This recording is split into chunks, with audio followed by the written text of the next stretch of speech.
Goeiemorgen. Good morning, fellow South Africans. And the video that I've attached here is not too recent, but it's a very, very relevant video to what I'm going to start with in this video.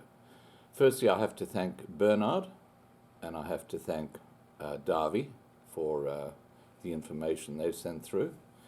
Now, the video that it's attached is Dr. C.P. Mulder again, and he's talking about how the ANC have looted South Africa's wealth, and he talks specifically about how oil has been used, and that brings me back to what is going on right now in South Africa.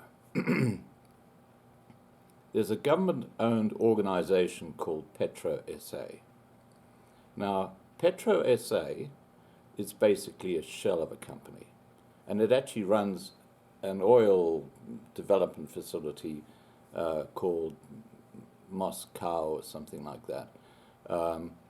And that facility, the gas facility, is losing billions of rand every year.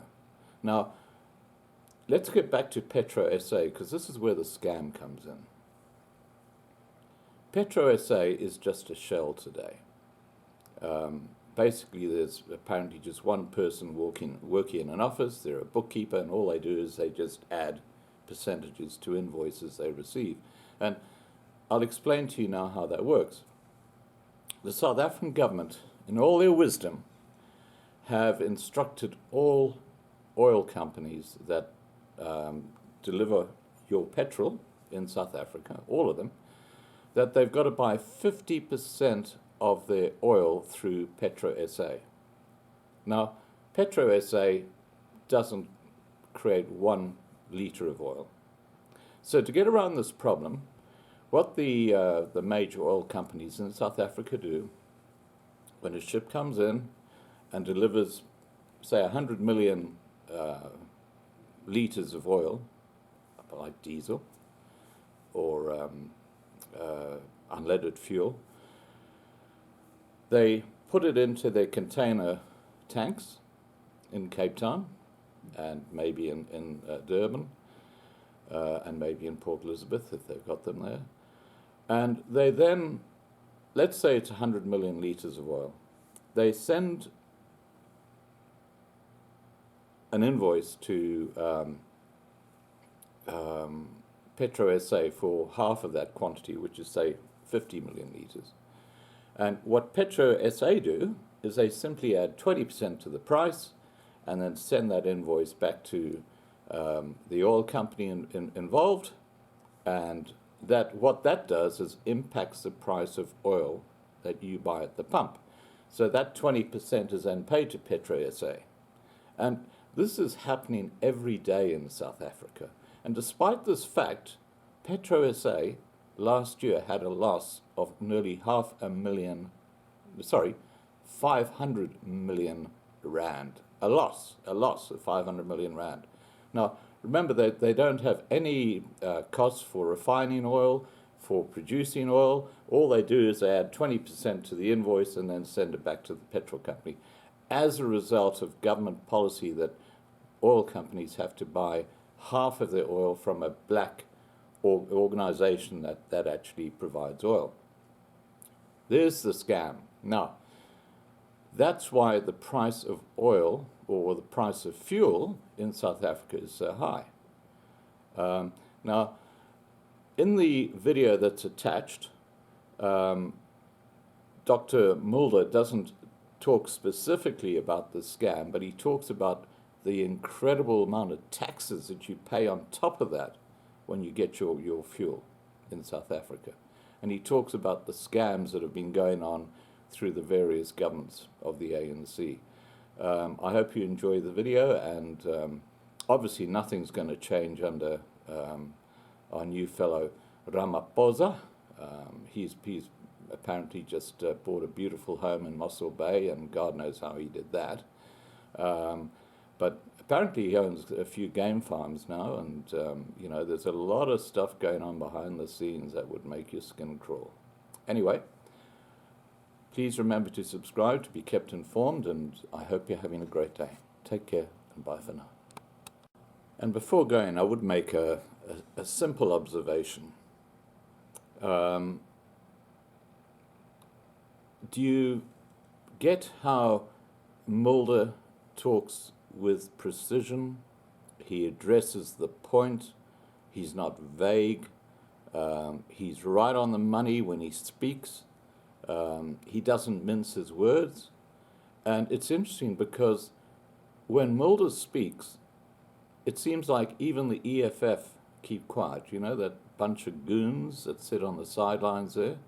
Now, you compare a statement made by Mulder, like he does in this video, to a statement made by someone like Malema or Dr. Ndlozi. I mean, they are so far apart in detail and comprehension and substance, it's crazy. And yet, these are the goons who are going to be running South Africa in the future. It's very scary. Thank you, Honourable Chairperson. The escalating fuel price is a serious crisis, there's no doubt. And the problem is that the government is in a very difficult position. It's a catch-22 situation. And the reason for that is that the chickens are basically coming home to roost. We all know that it's being said that the exchange rate is the real problem. Now, what is the exchange rate? The exchange rate is the market's view of your country's economy. Die wisselkoers, die mark se siening oor die stand van 'n land se ekonomie. Now, when Mr. Zuma became president in May 2009, the exchange rate of the South African rand to the US dollar was R7.21. Tonight, September tonight, it's R14.97. It more than doubled in terms of how it weakened. Today, we've got R1.37 you need to buy one Botswana pula. But the oil price in May 2009 was already $65 per barrel, and tonight it's $77 per barrel. But then you get the Minister of Communications, and a number of members refer to her, which doesn't have a faintest idea of what this is about, when she said, when the rand falls, you just pick it up.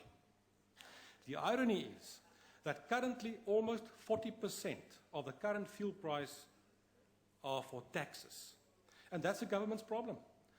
118 billion rand is budgeted this year to go into the fiscus in terms of taxes on the fuel price. And government simply can't afford to lose that income because you don't have that and you've got a problem. The reason being, during the Mandela era, millions were stolen. During the Mbeki era, hundreds of millions were stolen. But during the Zuma era, billions were stolen. And that's the reality, that's the problem, why you're now in economic crisis, and that's why you can't find money, you can't go without this fuel levy and the taxes that you need. That's the reality of the problem.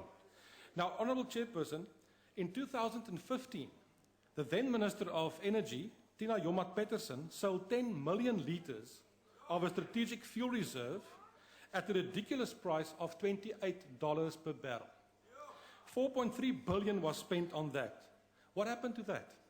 Has that been investigated? Has the ANC looked into that? Or is it like all the other situations, no action, nothing happens, it's just part of the corruption that we experience on a daily basis? The fact of the matter is, Honourable Minister, I know you're going to speak just now, and I don't think you've got any movement. What can you do? What can you say? You can't take away the fuel levy because the Minister of Finance sitting right next to you need that 18 billion income per annum, 118 billion rand income. But in the meantime, it's the consumers that are paying the price. The chickens came home to roost. You're in a catch-22 situation, but that's what happens if you govern the country like you've been doing the last 24 years. Sleep on the bed that you've made. Thank you.